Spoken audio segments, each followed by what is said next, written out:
Great. Thank you for this nice introduction. And I'm happy that you're here today to discuss agroforestry as a robust land use system, together with my colleagues Carola Paul, Elizabeth Gosling, and Thomas Knocke. I have been studying the potential of agroforestry in Panama. My presentation will take roughly 30 minutes, and then I'm happy to hear your ideas and thoughts.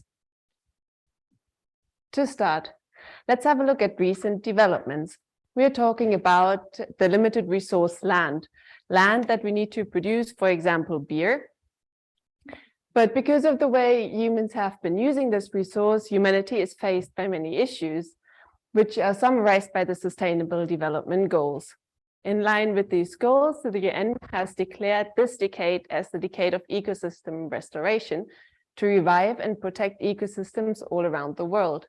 One of the largest global initiatives is the Bonn Challenge, with their global goal to restore 350 million hectares of deforested and degraded land by 2030. The Panamanian government has committed to this challenge and partnered with private institutions in an initiative called La Alianza por el Millón, where they pledged to reforest 1 million hectares. So now I want to take you on an excursion to Panama. We are flying all the long way to Panama City to take a bus that brings us 125 kilometers east to a little township called Tortí, on a rather bumpy Pan-American highway. We are here in the humid tropics. The temperature is comfortable around 26 degrees, at least much more comfortable than outside today. We have a distinct dry season between January and March, and as you can see, the landscape is mostly flat, with hills rolling to the south of Tortí. We are here in a cattle farming region, and the landscape has a land mosaic of also forest remnants and reforested land. However, historically, this whole area was covered by primary rainforest. The upper picture here shows you Panama in 1947, where it was covered 70% by primary rainforest, and this forest cover declined with the expansion of the agricultural frontier. Together with the building of the Pan-American Highway, this frontier moved east, and then settlers from the western provinces came, and this is what is dominating the landscape there today. So the result was loss of tree cover and biodiversity with its effects on ecosystem services.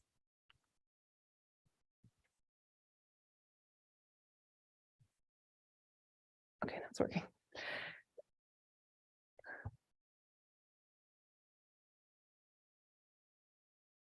All right, sorry. Okay, here, there we go.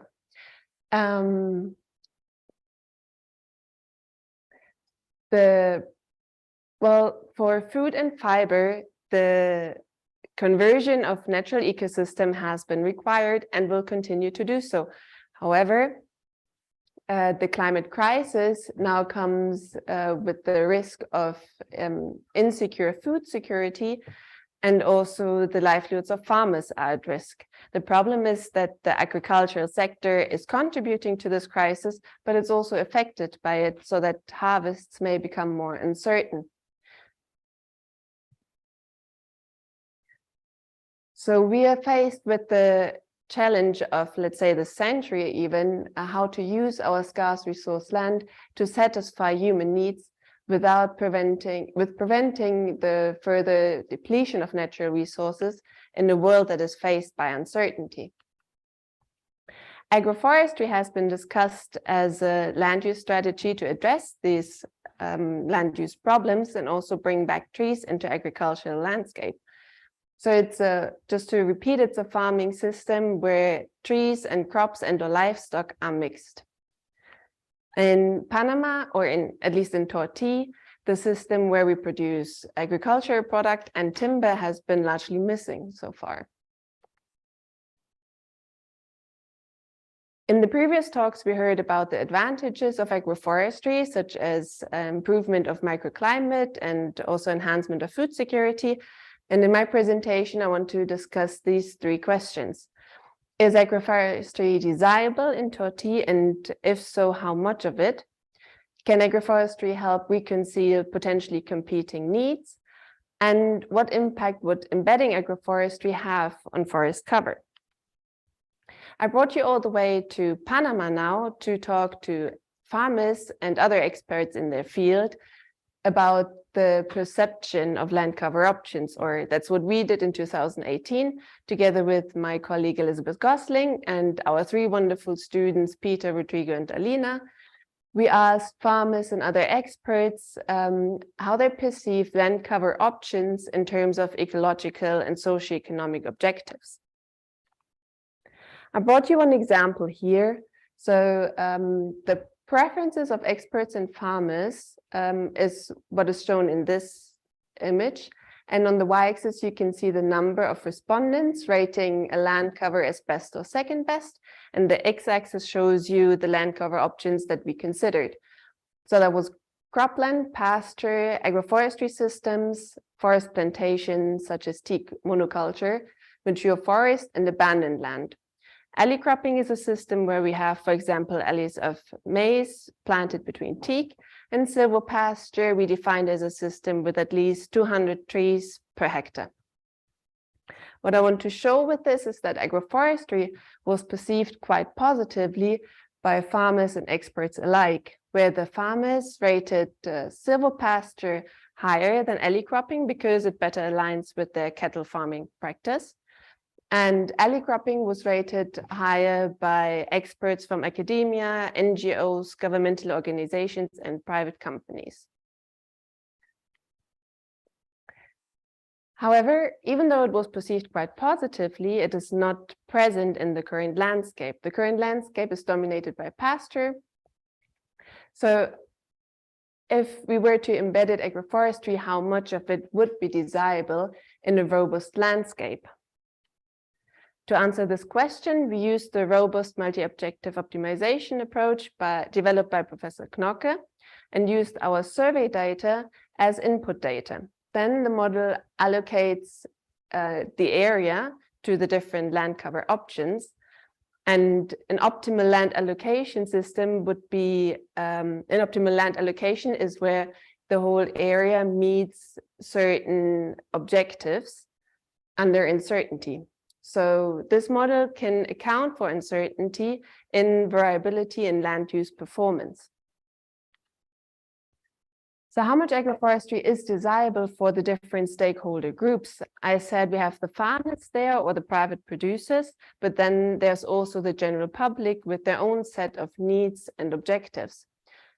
Both are affected by land use and in turn can also affect land use decisions. So what we want is a land allocation that can meet the different objectives of the different stakeholder groups. The different objectives of the stakeholders can be categorized as ecological and socioeconomic objectives, where, for example, water flow regulation and biodiversity are ecological objectives, and food production profitability and labor demand can represent socioeconomic objectives.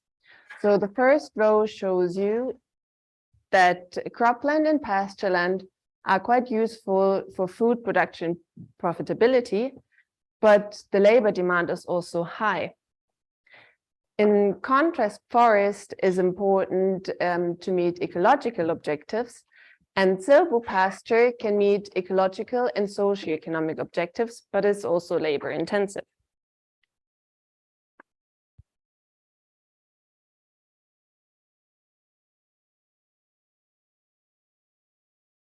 So what I want to highlight with this is that there are trade-offs existent. All right.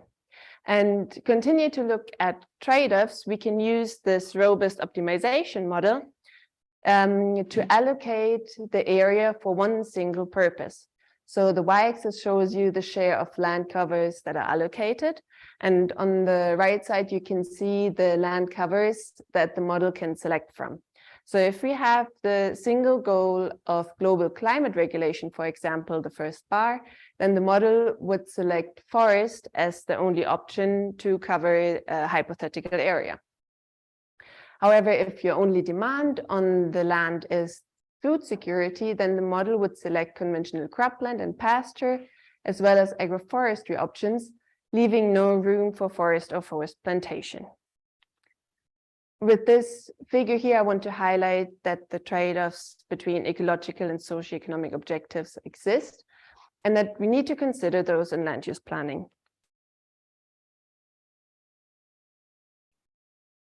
So coming back to our question, how much agroforestry is desirable?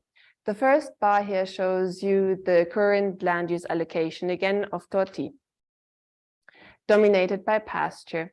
And my colleague Elizabeth Gosling found that this land use allocation is mostly driven by two major objectives that farmers have: the need for regular income and the need for food and material for household consumption. However, I mentioned that there are different stakeholders, and to represent those, we can have a range of ecological and socioeconomic objectives, and then ask the model to select from the current land use covers, and then we would get this optimized land use allocation here in the second bar. If we also give the model the agroforestry options, alley cropping and silvopasture to select from, then the land use allocation would look different. And here the second y-axis shows you the guaranteed ecosystem service indicator level, or the level of multifunctionality in a worst case scenario, indicated by the red diamonds. So a multifunctional landscape, that is a landscape that can provide multiple ecological and socioeconomic objectives, is best supported by heterogeneity or by a diverse landscape. And including large shares of agroforestry, as we can see in this third bar here, can actually enhance the landscape performance. Now we're coming to the second question. Can agroforestry help reconcile the competing needs of different stakeholders?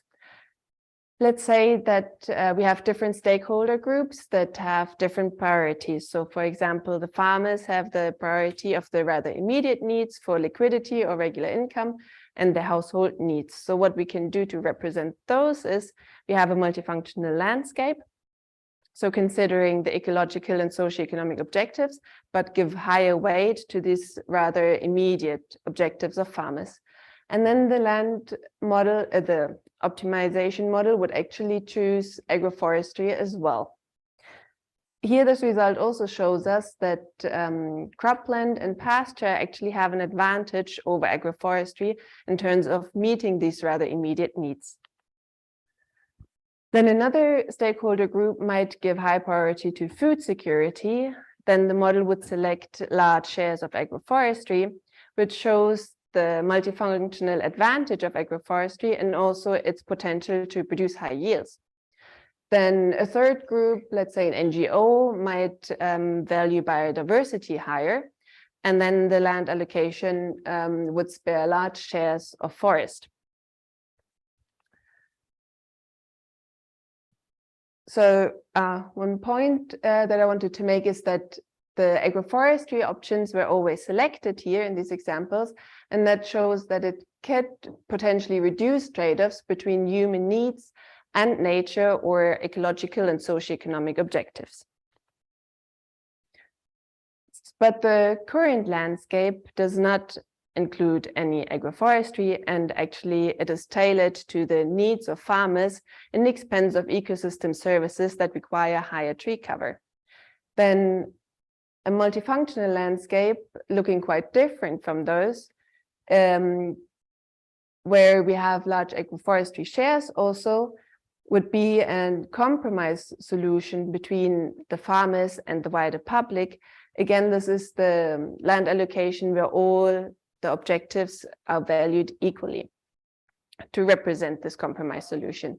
However, we do not know how the objectives or the preferences of those objectives might change in future for the farmers. So in order to simulate that, we can use a range of socioeconomic objectives, including these rather immediate needs, but also others such as financial stability. And we can account for uncertainty, and then we get a land use allocation that is actually closer to the compromise solution. However, we have larger silvopasture shares here because it aligns better with this cattle farming culture. So the point here is that agroforestry can actually help and support a compromise solution. Now we come to the third question. If we were to embed agroforestry now in the landscape, then what impact would it have on the forest cover? Because in the beginning, we talked about deforestation. We can answer this question also with the robust optimization model by restricting the agroforestry share. So the first bar here shows you the land allocation without agroforestry. And the second bar would be where we artificially restricted the agroforestry share to 10%. And then the third bar, the agroforestry share is restricted to 20% and so on. What we can see here is that with increasing agroforestry share, still large shares of forest are also in the landscape portfolio. So that indicates that agroforestry might support to conserve forest. However, what we can also see is that the remaining landscape is homogenized. And if we want to maintain a high landscape diversity and a multifunctional landscape, then incentives might need to be in place. Another effect that we need to account for is the rebound effect. So if we have an agricultural system that is profitable, it might actually expand and then accelerate deforestation. So before I'm coming to an end of my presentation, I want to anticipate a question that might have crossed your mind. Since agroforestry is actually, or the virtues of agroforestry are known also by the farmers there, then why has it not been spread widely? Because there are barriers to agroforestry adoption, and in our group, we looked into two: the design of proper incentives and the increased management complexity. There might be no silver bullet solution to incentivize agroforestry because, as my colleague Elizabeth Gosling found, the farmers are quite diverse. We have some with small farms, some with big farms, some are subsistence farmers, some are more profit-oriented farmers, some have their main cash income from crops, some from cattle, and some a mix thereof.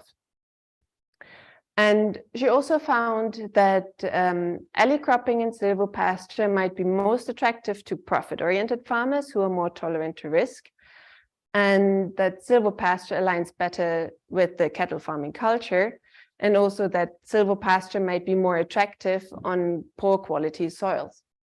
And another point is that higher timber prices would make agroforestry also more attractive. Then including trees on farms also increases the management complexity. My colleague Carola Paul, she compared monocultures to farm mosaic and agroforestry systems. Farm mosaic and agroforestry are both risk-reducing diversification strategies with ecological and economic benefits. However, farm mosaics might have a productive and economic advantage over agroforestry. Also, when we consider site heterogeneity, farm mosaics might outperform agroforestry, and agroforestry more regularly outperformed farm mosaic if the farm was smaller than a compartment of 5 to 10 hectares. So with this, I want to come to an end of my presentation and back to the 3 questions that I asked in the beginning. And to summarize, agroforestry is desirable actually as a part of a landscape, diversified landscape, because it may increase the provision and stability of multiple ecosystem functions and benefits. Then including agroforestry might help to find a compromise solution to reduce trade-offs between ecological and socioeconomic objectives of different stakeholders. Integrating agroforestry at least in an agricultural dominated landscape may support forest conservation. However, incentives need to be in place to avoid rebound effects and ensure that the landscape remains diversified. I know this was a lot of information, so I want to leave you with just 2 key messages, which is agroforestry may be desirable contribution to a compromise solution, reducing uncertainties and trade-offs between human needs and nature, and that site and household heterogeneity and farmers' preferences need to be considered when designing successful land use strategies and incentives. So if you want to find out more about our project, you can visit our website or just contact me. Thank you.